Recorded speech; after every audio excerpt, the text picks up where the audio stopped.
I just feel so happy to be here, because there's our planet, our beautiful planet Earth. It's all we've got. She's very vulnerable, and good planets are hard to come by. And if we don't look after her, then we have nowhere else to go. So what are we going to do? And we're not looking after her. We're gradually, systematically, and in some instances, deliberately destroying her beauty. And above all, destroying the atmosphere, which is our very protection from the radiations from the star, our sun. We have to change very rapidly. There isn't much time left. Eons ago, we were put here to look after planet Earth. We were put here by men from outer space, other people, far more advanced in science and technology, and spiritually, which is very vital, because you will never get very far in technology or science if you are not spiritually advanced as well and can understand the vital things of life, the physics of life, the physics of nature, and have complete harmonic interaction with all nature and all beauty, which is our universe, our galaxy. And we are a part of that whole. We're a part of the whole galaxy, because as electromagnetic particles, that is every one of you. You are all electromagnetic beings. You are all condensed light, light which is of all creation, the solids, the liquids, the gases, the seen, the unseen. All of creation is light. And this is the glory and the beauty of the whole cosmos. And we are a part of this beautiful cosmos. And we must realize that we were put here eons ago to take care of this particular planet, because this whole system, the whole solar system, is over 5 billion years old in time as we understand it here on the surface of this planet. It's a very wonderful thing to realize.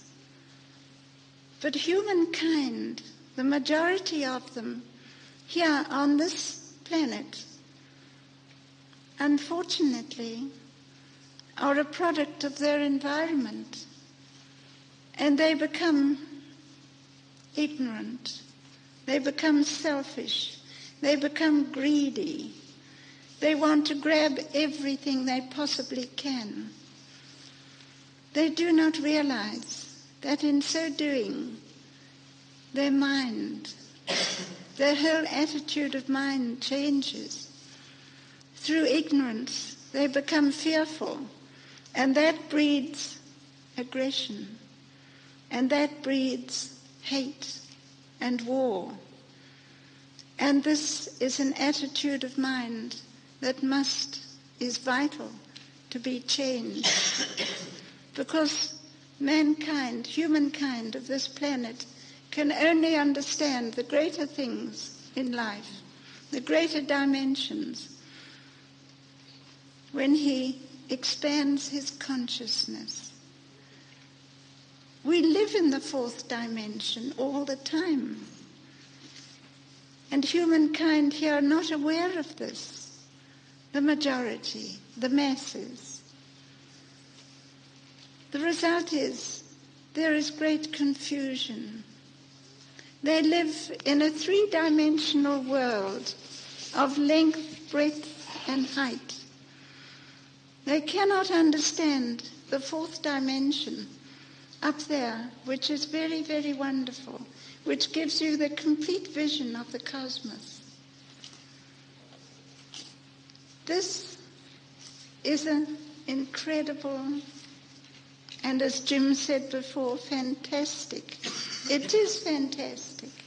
It's very wonderful to have this knowledge, to realize that we are a part of the entire universe, and so being, we must live accordingly. When I was a child, I realized that there was far more to life than just the mundane, everyday happenings. I had the privilege to be born in the country, away in the vastness of nature, on a farm right away in the mountains that was quite beautiful. And I was able to commune with nature, commune with the weather, the storms, the clouds, the beauty that surrounds this planet. And I knew right back, even then, that there were other people up there, out there. There must be.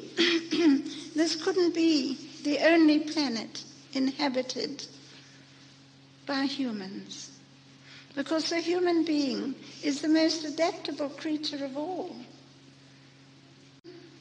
One afternoon, my sister and I were in the stable yard,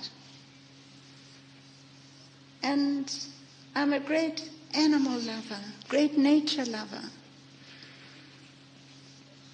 And we saw this great object going across the sky. It was about the size of that globe of Earth. And it went quite slowly across the sky. And we were feeding our puppies at the time. And they, of course, felt this. I don't think they even saw it, but they sensed it. And they ran yelping into their kennel. And, of course, we both ran for the house to tell our parents what we had seen. And they were sitting on this wide veranda, a stoep as we call it in South Africa. And they couldn't see it, of course, because the veranda roof sloped down like that. And I remember them saying, "It must have been a meteor." And I said, "No, that was no meteor." I knew then. Within me, I knew. And this was how it all started. I became interested in the sky, in all that happened around me. I learned to fly aeroplanes, to go up there into the sky and to see, to find out what was happening, to go into the storm clouds, to find out all about nature and the natural physics of this planet. Then, to cut a long story short, because this is a very, very long story, and this evening I can only touch on the fringes of it. It's such a tremendous story. Then, later, when I was married, we were flying up from Durban to Johannesburg. Now, this is quite a long distance. It's about 400 to 500 miles. And we took a shortcut across the Drakensberg, which is the most beautiful range of mountains. And as we took off from the landing field, which only consisted of a windstock, and it was long veld grass, as we call it, at that time, long seeding grass, And we were in a DH plane, that's a de Havilland light plane. My first husband was the pilot, and I was the navigator. And I looked to the east to get my bearings, and there, coming out of the sky, was a great blue-white sphere, coming straight for us on a collision course. And I forgot about the earphones and tapped my husband on the back of his neck, and he turned and saw this. And of course, we lost altitude. He got such a shock. And this enormous craft came straight for us. And as it approached us, it leveled out and paced beside us. And I could see this enormous ship. She was beautiful. A great hull that was spinning, and a flattish dome, and through the portholes were lights. You haven't got these beautiful rainbow-colored lights on, Jim.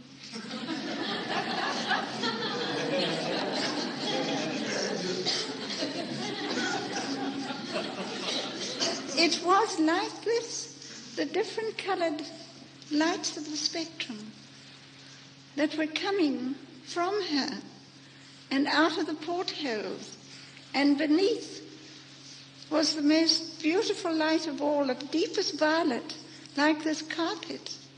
It really was. This is why I was so anxious to come here, because I knew that this was right. Because here are the colors of the spaceship, the colors of the rainbow, the colors of the spectrum, which again is the natural physics of the electromagnetic wavelength of the universe, which is light broken up into different frequencies, which is the most wonderful thing. And there she was, this great ship of light, pacing beside us. And all the time we were losing altitude over the mountains. Then she suddenly disappeared in a tremendous burst of white light, and she was gone. Well, we managed to rectify the plane, because by then we were being hit by a lot of turbulence over the mountains.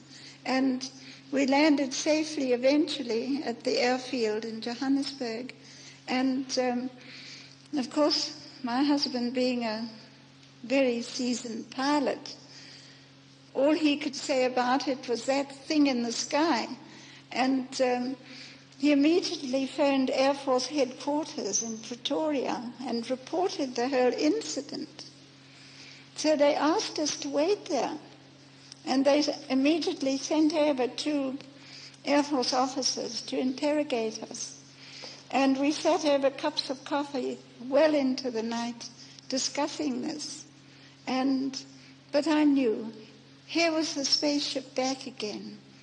I didn't say anything, because my woman's intuition, I knew, would not be understood by very down-to-earth Air Force officers.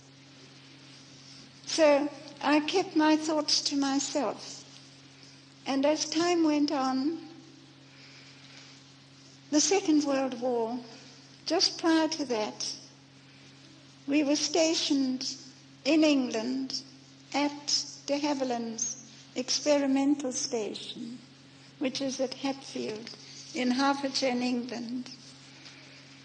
And there I had access to various documents. By then I was in Air Force Intelligence, South African Air Force, seconded to the Royal Air Force Intelligence. So I had access to these documents. And all the time I was looking for a circular craft. And, of course, I never found any blueprints of a circular craft. All I could find was the usual, top and tail and wings and all the rest of it, something very primitive.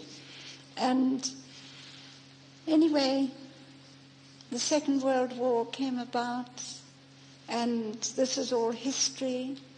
And then eventually, when I got home again to South Africa, the first thing I was allowed to do was to fly again. And the first thing I did was to fly into those beautiful Drakensberg mountains, seeking all the time in the sky for that spaceship. And I knew the communication was there because this was telepathic. It was very real because I had practiced telepathy. I'd had close association with animals and plants, and they all respond with telepathy. It's the most wonderful thing. So I developed my sense of telepathic communication, and I knew that this spaceship would return. Then, one day, from the farm, I'd gone back again to the farm, taken my family with me, and I got up early one morning. There was a special mountain there, hill, that I always used to go up, even as a child. I'd take my pony and ride to the top of this hill. This time, early in the morning, I walked up. I didn't take my horse. And it must have been about 10 o'clock in the morning. It was a beautiful morning with great cumulus clouds going across the sky with an east wind. And I waited there, sat down in the felt grass and waited. When suddenly I saw this flash in the sky. And then from behind a cloud, this enormous spaceship appeared. And she came down and hovered to about the height of that lower window there, to the lower point, straight in front of me. And I always remember, it was autumn then, the 7th of April. And the long seeding grass beneath was flattened and agitated as she hovered over it. And I noticed I stood my ground because I couldn't go any further. I couldn't go near her. It was like a wall coming down that was invisible. You couldn't push against it. And as she hovered there, the light from her was so bright, it wasn't the reflection of the sun off the skin of the ship. It was her own light that affected my eyes. That's why I didn't want to be in the spotlight now. And it still affects my eyes. But there she was. I could see her despite the fact that the enormous hull was spinning and the dome in the center was stationary. There were 3 portholes on my side that I could see through. And standing at the center porthole was a tall man. And he was standing there with his arms folded across his chest, just looking back at me. And I stood my ground and looked back at him. And I was so fascinated that I could see clearly, despite the haze around the ship. I could see his face. And then I realized that I must observe his ship, because this was part of my work in intelligence, that I had to observe.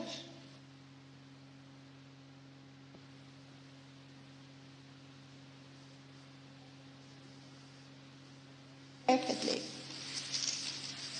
And sometimes it would be so rapid that, like an aircraft propeller, all you could see was a haziness. And just the dome in the center, which was quite clear. Then suddenly she started to rise. And this blast of hot air hit against my face. And then suddenly she went up and disappeared in a great burst of light, as she had done before. At the same time, I sat down suddenly in the grass. I realized that I was going up too. My hat just went up and disappeared into the sky. I never saw it again. And I realized that I would also go up with the force of gravity. and anti-gravity rather. And so I sat down in the grass and thought about it for a long time. What had gone? Maybe I hadn't realized. Maybe I was a little afraid. Maybe I wasn't ready. And then it wasn't until 18 months later that I went up the same mountain.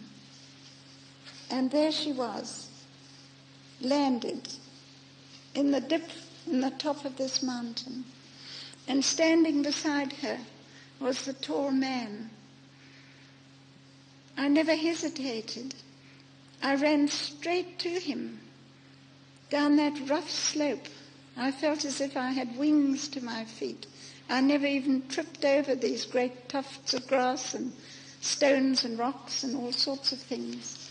And I held out both my hands to him. And he took them saying, "You are not afraid this time." And I was so overcome that all I could do was to just shake my head. I couldn't say anything. And then everything happened at once. He just picked me up, stepped onto the hull of the ship, and in through the door that was open halfway between the dome and the hull.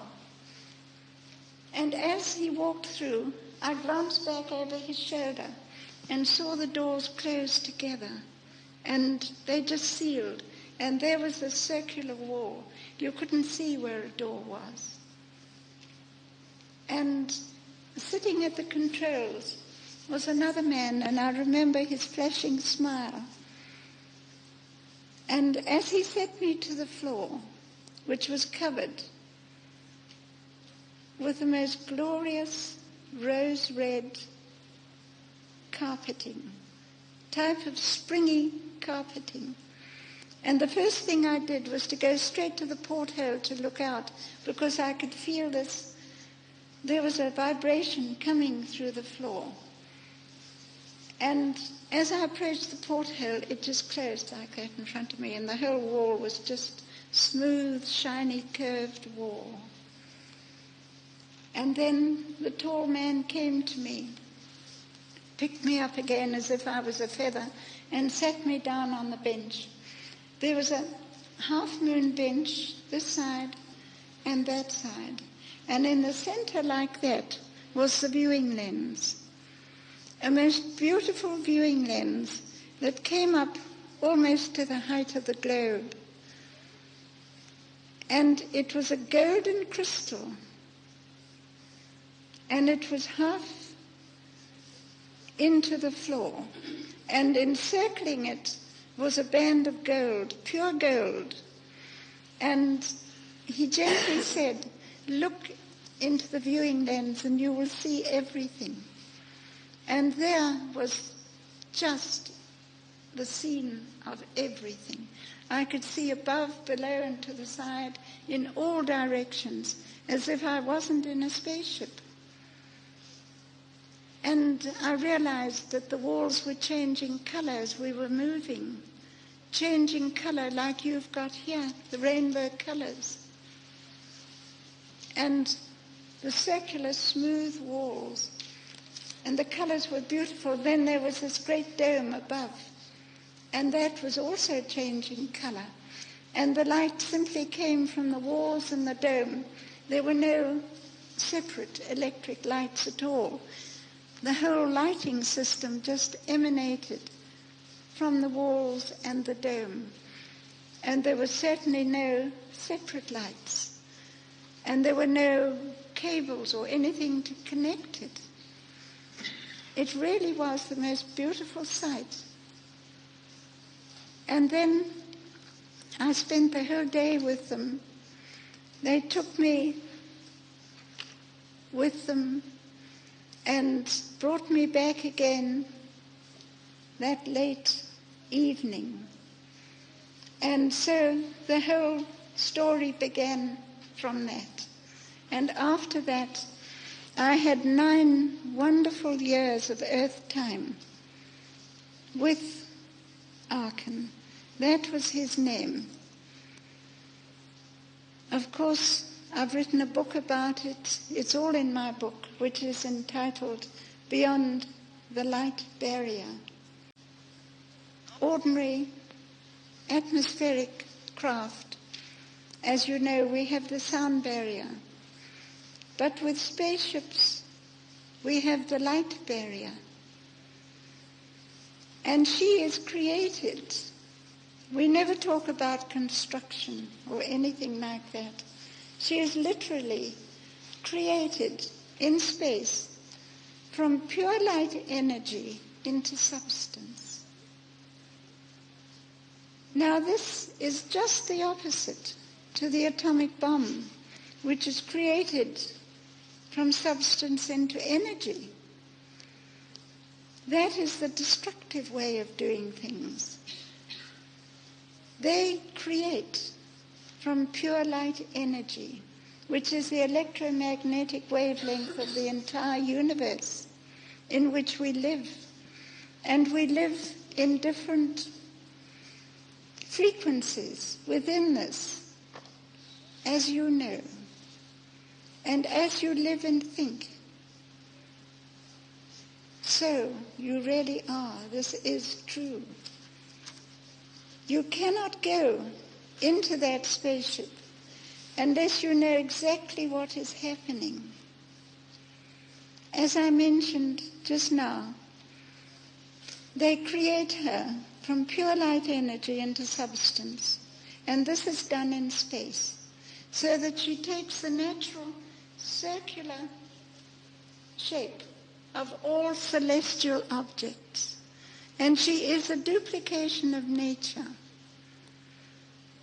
She uses the electromagnetic space, the electromagnetic wavelength of space to create her power system. And this basically is different frequencies of light. So that the whole skin of the ship is created with an atomic structure that is conducive to energizing. So that when the ship is in movement, the whole skin of the ship glows. And this is what happens. Can I sit down? Thank you.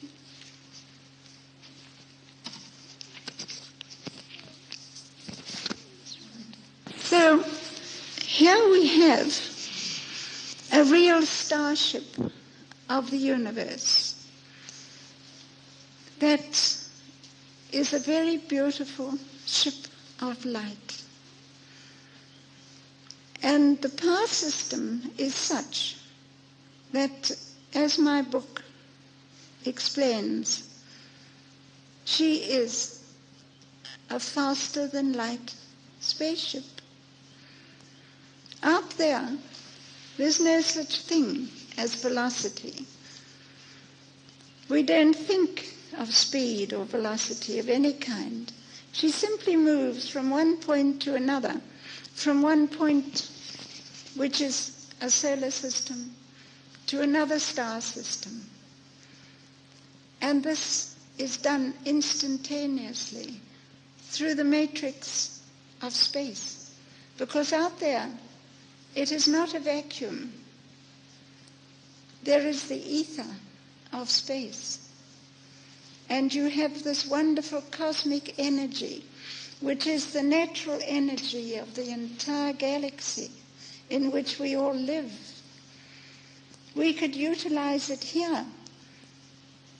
We could tap it from the atmosphere. We could tap it from space. This is purely and simply electricity, which is another frequency of light. Do you think I could have the door open, please? It's getting so hot.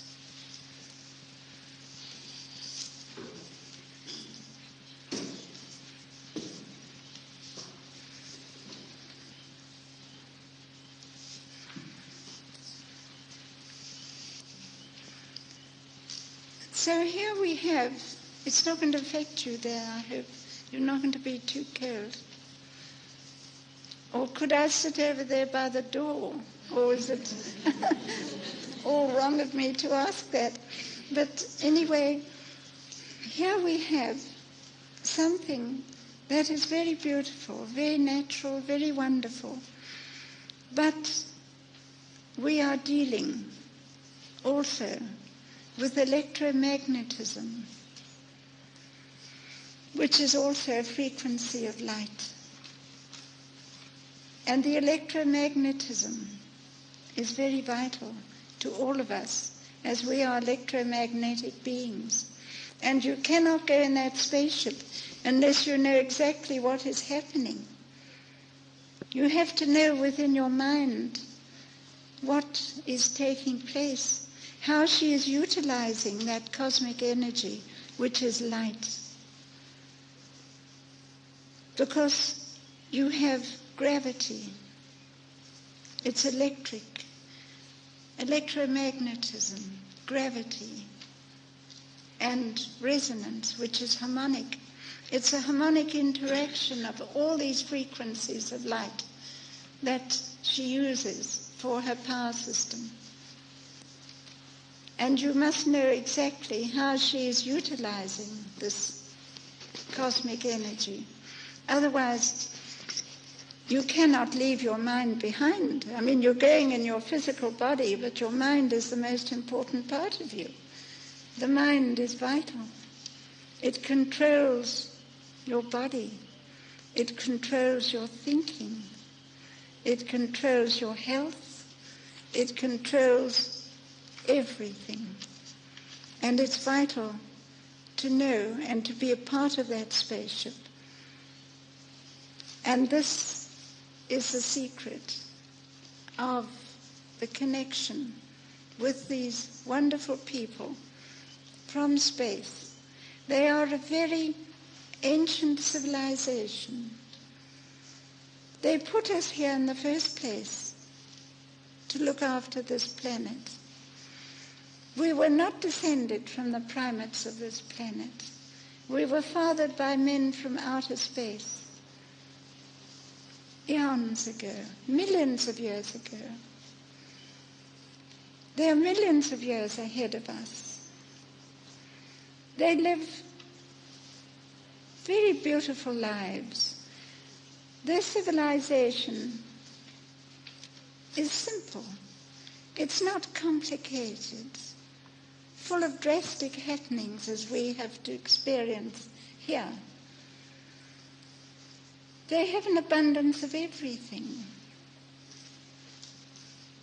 Everything is taken care of and guided and organized by the scientists, the astrophysicists, the meteorologists, who understand the weather patterns and how vital that is to the life of a planet, all the flora and the fauna, and how what happens on the surface of a planet, you must realize, affects the star of that system.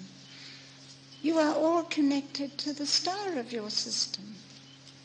What happens on the sun affects you. It can affect your heart. It can affect the rhythm of your heart.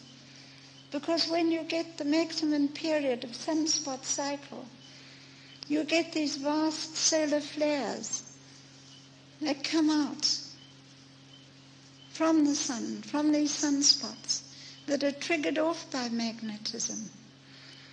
And it can affect the rhythm of your heart. And that's why so many people can suffer from heart attacks. It happens so quickly, so suddenly. And scientists here don't realize this. Majority of them are a lot of guesses anyway, as far as the universe is concerned. They have no idea really what the universe is and how organized and intelligent it is. We live in an intelligent universe where nature is organized so wonderfully. And we're about here on this planet to disrupt that organization. We're chopping down the trees. We're getting rid of the vital things that give us oxygen. And where we chop down trees, the deserts will appear. And more deserts will spread until we'll do what they did to Mars. Mars was also a beautiful planet with its polar caps. We can still see the riverbeds, the dry riverbeds now. It has volcanoes, therefore there is life. And the same with Venus. Scientists are asking today, what happened to the vast seas of Venus? Venus is also volcanic, and that means life, because it's the volcanoes that create the atmosphere. Now what we're doing here with our beautiful atmosphere, it's taken millions of years to build up to our ozone layer. We have created vast holes in the ozone layer. The result is ultraviolet rays are coming through, which will kill off all vegetation. This we cannot put right because it takes eons of time to build up again. They were testing the H-bomb in the atmosphere. This had to be curtailed because they realized what they were doing to the atmosphere, and not only the atmosphere, but to the star, our sun. Every time a hydrogen bomb was exploded in the atmosphere, an electromagnetic wave would speed out into space and affect the sun, and therefore boomerang back onto the atmospheres of planets. Now we plan to bring Venus back to life by seeding the atmosphere with algae, to bring back the storms and the rains, to cool the surface and to create the seas again, and to have life again on Mars. This is all actually happening. And we are being helped by Arken's great civilization, which is a very wonderful thing, because we can't go on overpopulating this beautiful planet. We have to find another planet. As in the past, we moved out to other continents. We have to move out now to other planets. This is vital, because this planet cannot sustain us all, not much longer. And when you think of the vast amount of people that now exist on this planet, it is a very frightening thought. There are too many people, and nature cannot cope. So it's time that we shipped a vast number of people to Mars, and this will happen in a very short time. It's all being organized now. You see, with Arkan civilization, they take over other planets and prepare them for human habitation, which they are in the process of doing. They take over other planets instead of having zoos, as we have here, and we lock up the animals and the birds in small areas. They give them a whole planet with their environment. They have the carnivorous animals on one planet and the carnivorous fishes there, and they have the herbivorous animals on another planet where they can live out their lifespan in peace and harmony with nature. This is how it is meant to be, and this is how they are populating the entire galaxy gradually.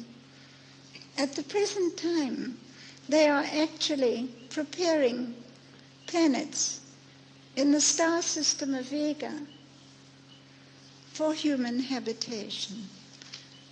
That great blue-white star there you can see at night overhead. We can see it from the southern hemisphere in the north, but you have it here in the north. And that is going to be a beautiful solar system for millions and millions of people and flora and fauna. They are great botanists. They grow things, they grow trees on the surface of the home planet. It is very beautiful. It is green, lots of trees, vast sapphire blue seas, and the atmosphere is very beautiful because it is looked after and controlled scientifically. They live very simply. Their dress is simply one garment made of silk. They never use anything that's synthetic. Natural silk that is strengthened, even for their sandals. And the one garment that fits for the women to the ankles like a kaftan is very, very comfortable. It's beautiful. Because there they don't get the extremes of climate that we get here, where we have to wear warm clothes to get warm and keep ourselves warm and things like that. It's very natural. They have an abundance of natural foods. And they fertilize the ground, not with artificial fertilizers. It's all done with electricity to bring the nitrogen into the soil. And it's the same with life, with healing. There is no discord of disease. There is no illness. There is no aging process, simply because the body cells do not degenerate. As I said before, here we are a product of our environment because we have created an environment of pollution, of radiation. All these things have detrimental effect on the cells of our body, and above all, on the brain.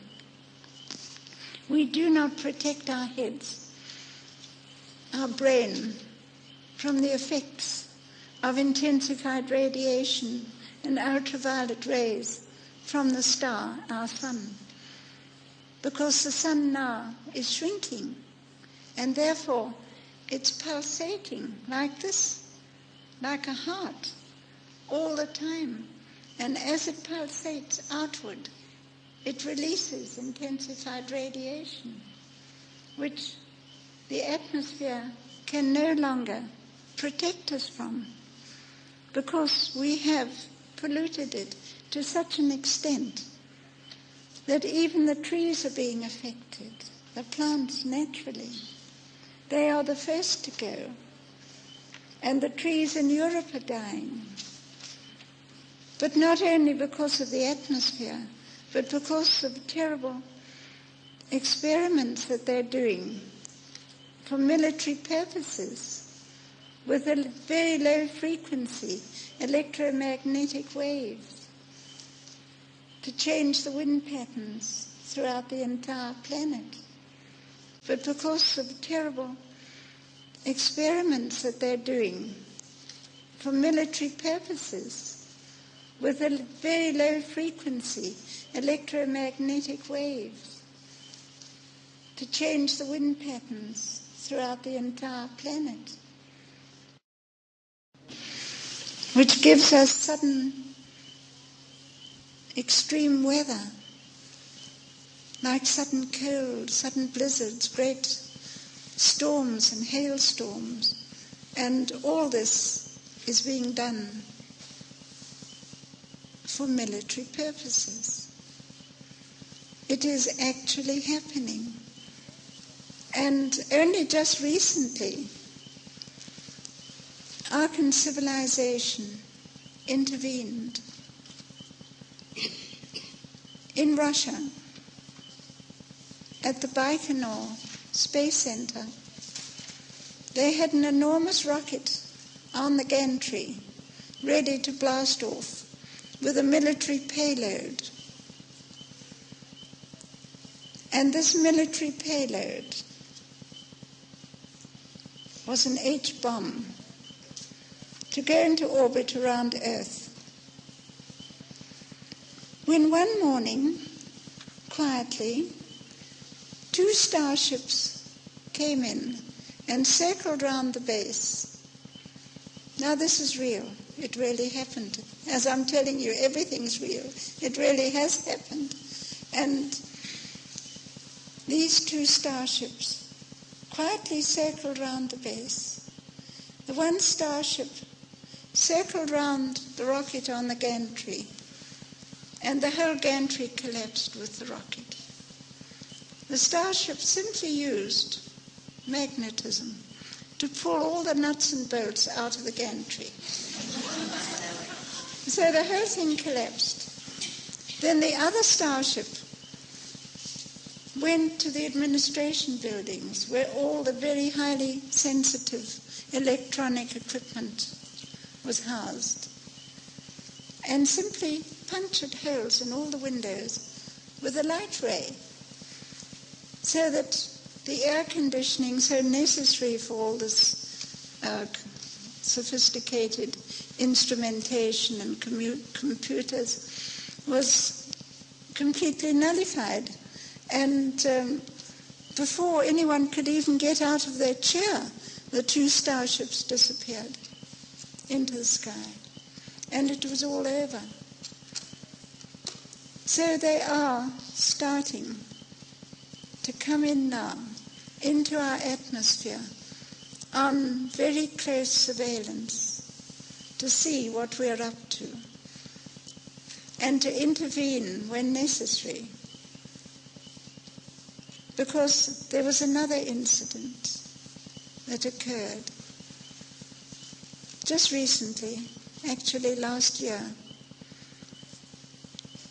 when a great starship quietly came across one morning over a very highly sensitive atomic submarine base.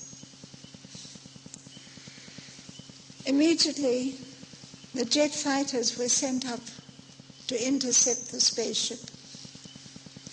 And the spaceship simply blasted 5 of them out of the sky and rammed the 6th one. The 6th one wasn't that badly damaged, and the pilot wasn't hurt, and he was able to land. At the same time, they released the atomic missiles from the silos at the spaceship, but she simply blasted them with the light ray before they could leave the silos. So there was a tremendous explosion. Actually, it was an atomic explosion, and the result was all the other military equipment and other explosive devices in the vicinity were also triggered off. So there was the most tremendous explosion.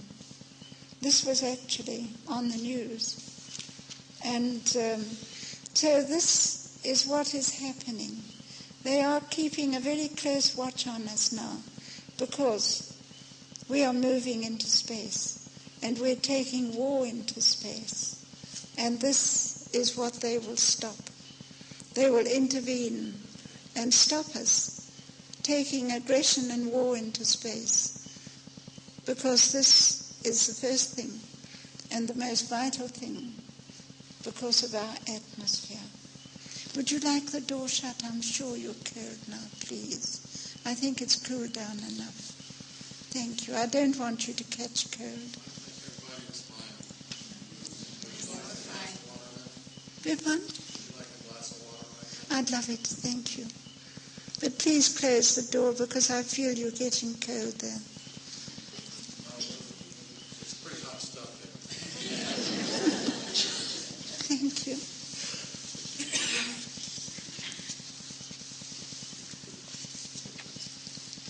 So here we have a wonderful race of people who are setting us an example that we must follow.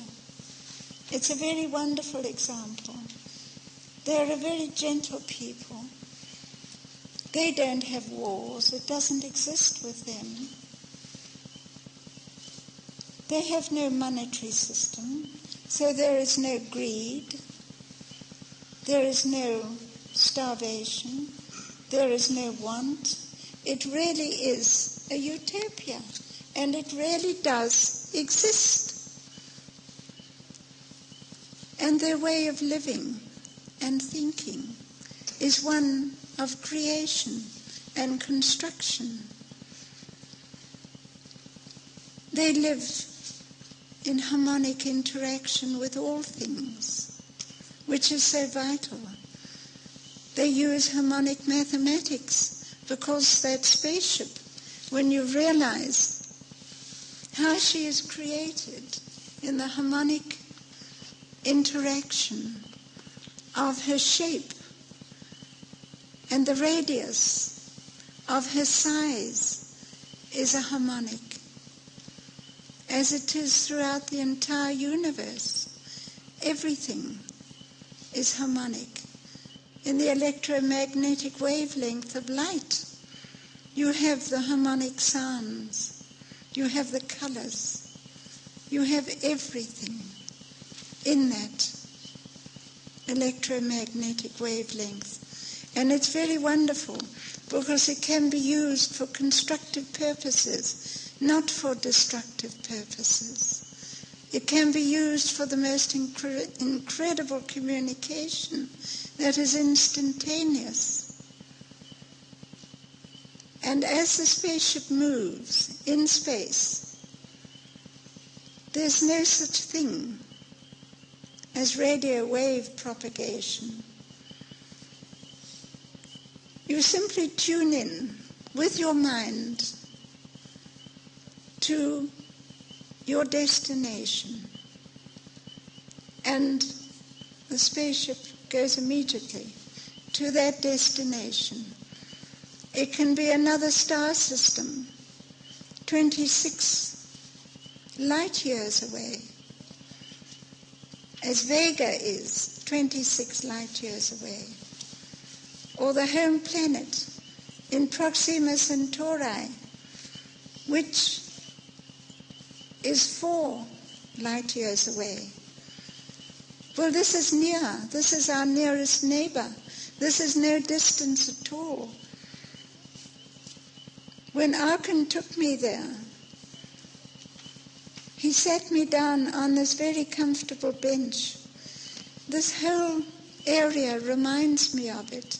There's the viewing lens in the center, and on each side are 2 half-moon benches set low into the carpeting so that it brings your feet up and you sit very comfortably.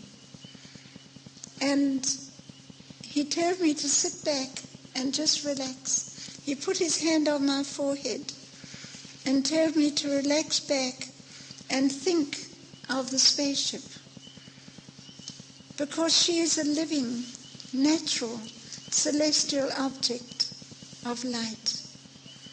And I must know exactly what is happening. And this is what I did. And Sharon, who was with us, he was the fellow scientist. Arkan is an astrophysicist, and his particular interest and research is variable stars. And Sharon, also an astrophysicist, his particular research is botany, the research into all flora and fauna. But he also acted as what you would call here the pilot.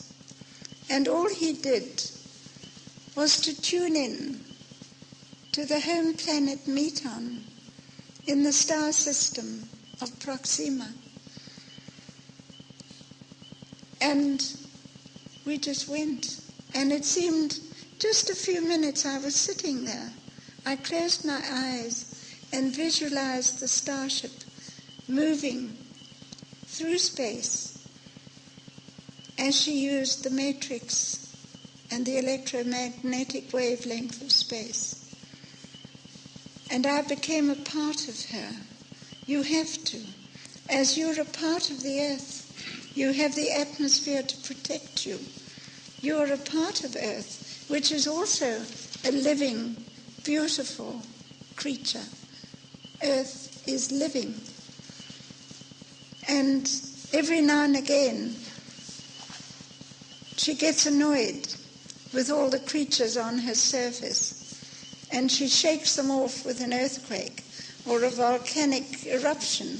And now and again a volcano will blow its top, and that's how Earth reacts, definitely, to the masses of humanity over her surface. And when you look down there onto Earth and you see these masses of people down there, you wonder how she can bear much longer with it. Anyway, you become one with her, as you do with the spaceship, and you understand exactly how she moves from one star system to another. And it is all done through the mind. Through Chiron's mind, he tunes in to the home planet. And it was just a few minutes that I opened my eyes, and Arkin said to me, watch the viewing lens. And there, as we approached this beautiful star system, it's a triplet system. There are two large components, which is known as Alpha Centauri. And further away is the smaller component, the smaller star, which is Proxima Centauri. And in orbit around the star are 7 planets. And all these 7 planets are occupied, are taken over by this great civilization. And they live in beauty with nature. There are no cities. There are no roads. There are no railway lines. There's nothing like that to break up the beauty of the country. Everything is perfectly natural and beautiful. You see, they use smaller circular craft for atmospheric flight to get from one place to another. And these use the same power system, which is anti-gravity, which is a frequency of light. And they're no bigger than some of your big cars and can seat 5 people comfortably as you go from one point on the planet to another and over the vast seas, because the whole planet is covered with vast seas. There are no continents, there are islands, beautiful large islands that dot the seas. Because we originally came from the sea. The salt of the sea still runs in our veins, which is our electric circuit. We all have an electric circuit, which is our system of existence. And that is how healing is done, purely through electricity. There's no need to have surgical operations to remove cancers or any discord of disease.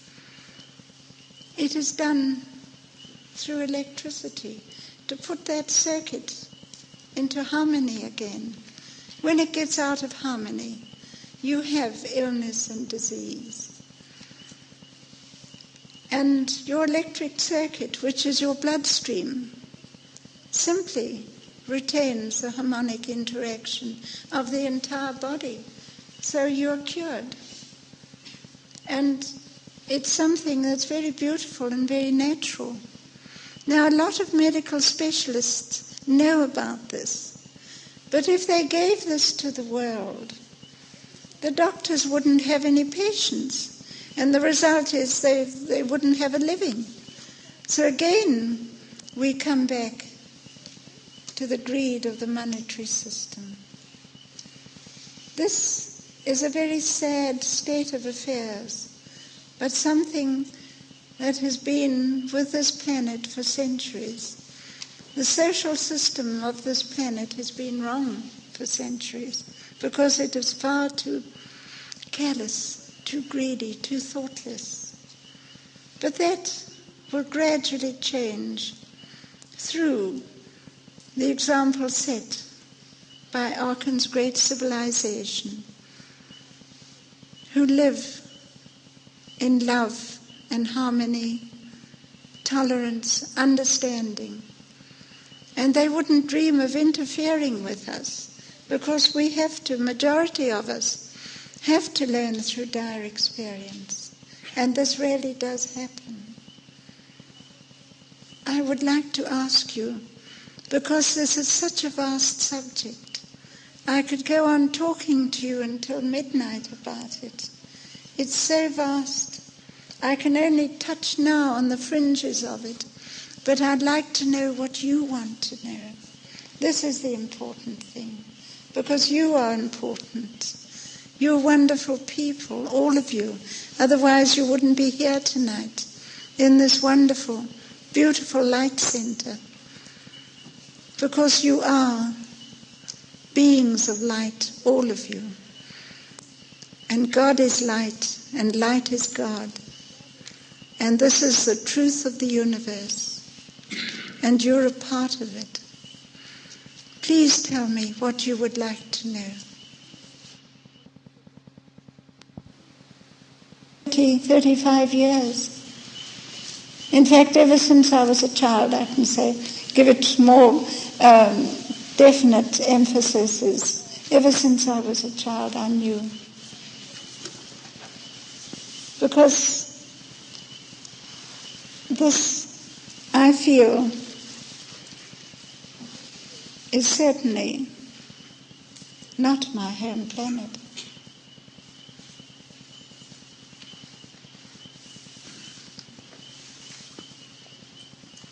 Would you tell why we can't live on his planet, please? Because of the number of stars? You see, there's a higher vibratory rate. And your heart has to become acclimatized to a higher vibratory rate because the rhythm of the heart is the important thing. I mean, they can do heart transplants and all sorts of things, but that is just a pump. The rhythm is the important thing because this is the physics of entire being, of the entire life of a being. And this is all in the electromagnetic wavelength again, which brings us back to electricity.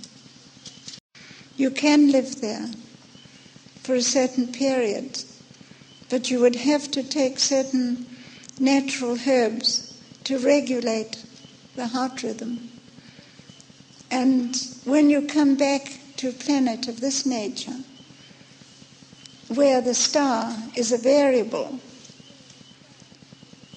that is how Arken first came into the system, was because he was studying the variable nature of the sun.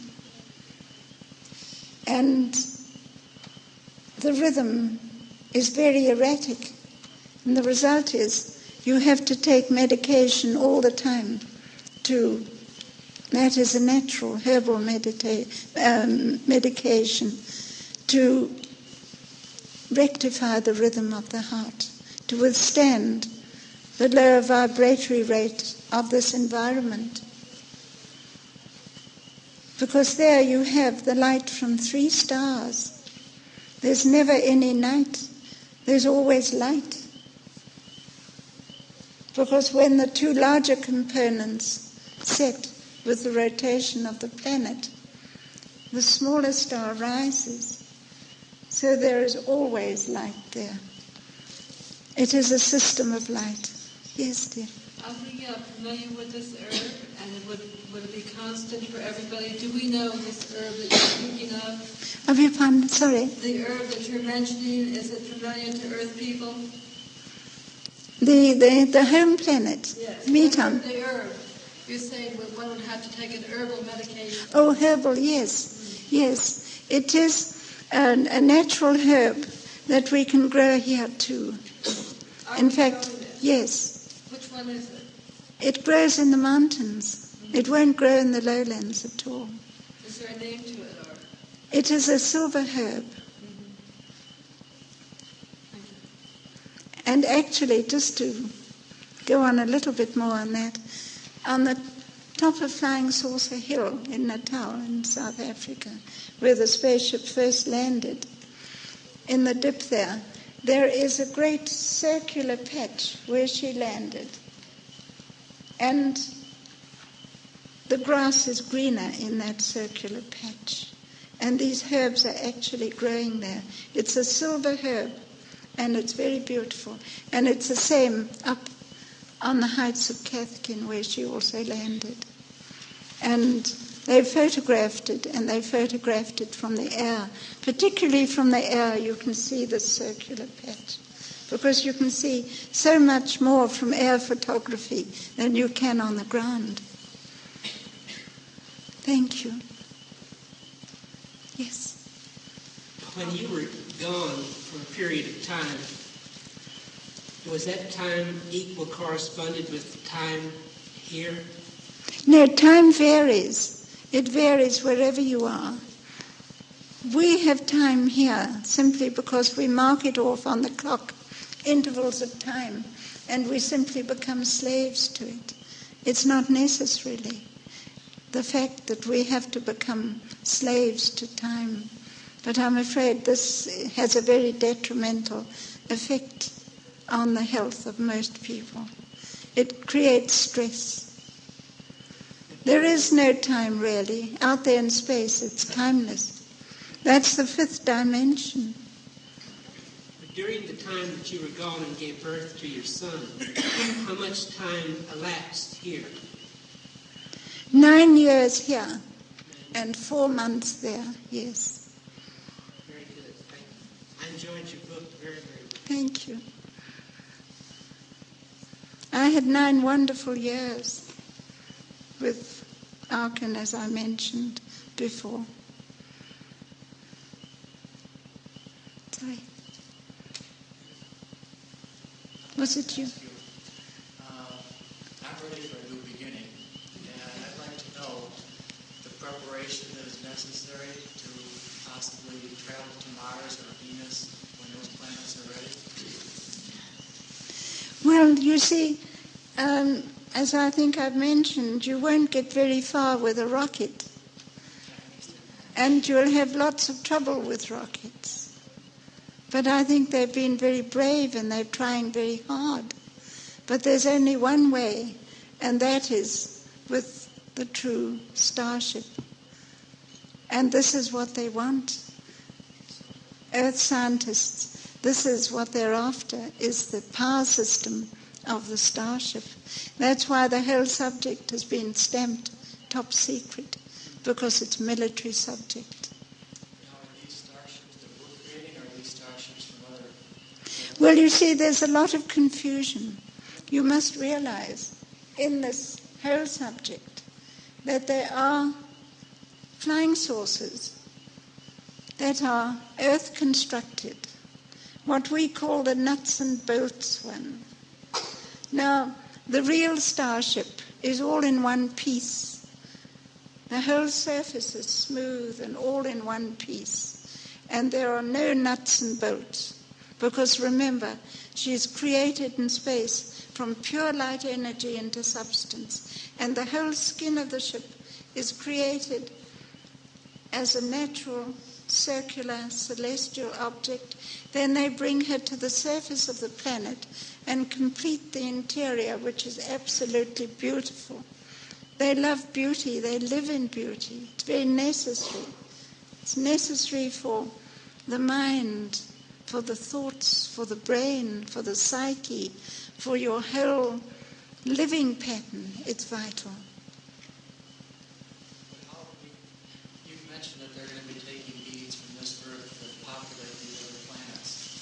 Yes, they will. They'll be doing it in improved rockets for some time to come, yes. It'll be coming from this planet. Yes. But as I was saying, the confusion exists in the fact that there are circular craft which are commonly known as flying saucers, actually built, constructed on this planet by certain nations. And this gives rise to much confusion. And we, as meteorologists, can tell the difference because it has a different effect in the atmosphere.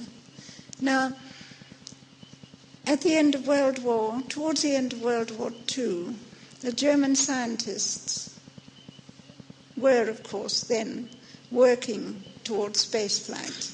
And they created the rockets. And I know Professor Hermann Oberth personally. He is the father of the rockets. And he's now 93 years old and a very wonderful scientist. And at that time, they were building certain craft, helicopter type of craft, that was top secret. We classified them as V7s. And they were constructing these craft in the the forested eastern areas of Germany, and in underground hangars and in the sides of mountains. And as they perfected these craft, they flew them out to a secret base, because by then, towards 1944-45, they knew which way the war was going. And anyway, this is history, and it's all in my new book, which is entitled The Gravity File. And they had these craft, and the Russians, of course, knew about them. And at the end of World War II, they split. You here in America took half the German space scientists, captured half of them. The Russians captured the other half. And of course you had Wernher von Braun here. And now the Russians were very anxious to get into Berlin first, which they did, of course, because they wanted the archives of Zimmermann, the Berlin Institute, because there they had the blueprints of these craft. And, of course, as soon as this happened, the bases where the craft were being constructed were completely destroyed by the Germans, all the underground bases. But the Russians knew what was going on, and they went straight there, and they actually took the foundations of these laboratories back to Russia to test and to examine them to see what type of research had been going on there. And of course, now today, we have certain modified, what we classify as V7s, as I described in my book. The one Russian scientist landed in the Drakensberg in one of these craft. They're very mobile, and they're still atmospheric craft. Now, the Russians have had a space laboratory up there in orbit for many, many years. Then they had Salyut 7. Now they have a very big new one called Mir, which means peace. And this is an enormous space station, and it can house 12 men who can live up there for long periods of time. And they're continually ferrying men and material up there all the time. Now, this is purely military, so you don't hear anything about it. And now, at the time of when I wrote my book, all that information, they had already perfected one of these V7s from the German blueprints. And They were able to land from the space station in those days, which they did in the Drakensberg, because they detected with their sophisticated instruments the proximity, the electromagnetism of the starship. And this is what they were after. And I describe all this in my book. And please tell me, anyone else? What determined the length of time that you stayed with Arkin? Why was it 9 years? Why not 20 or 50? How do you mean bad news? What did you say? What determined the length of time that you stayed with Arkin? Why was it 9 years? Why not forever? Well, the reason is because I have work to do. You see, today what is happening, there's a vast educational system that is going on throughout the entire planet, Earth. And not only in books and magazines and children's comics and films, we also lecture everywhere. We tell people, we talk about it. Now, I was told years ago that I mustn't talk about it and I mustn't write about it. But I have done so. And now, after 35 years, I can bring out so much more in a new book. Because after 35 years, I am no longer bound by the Official Secrets Act.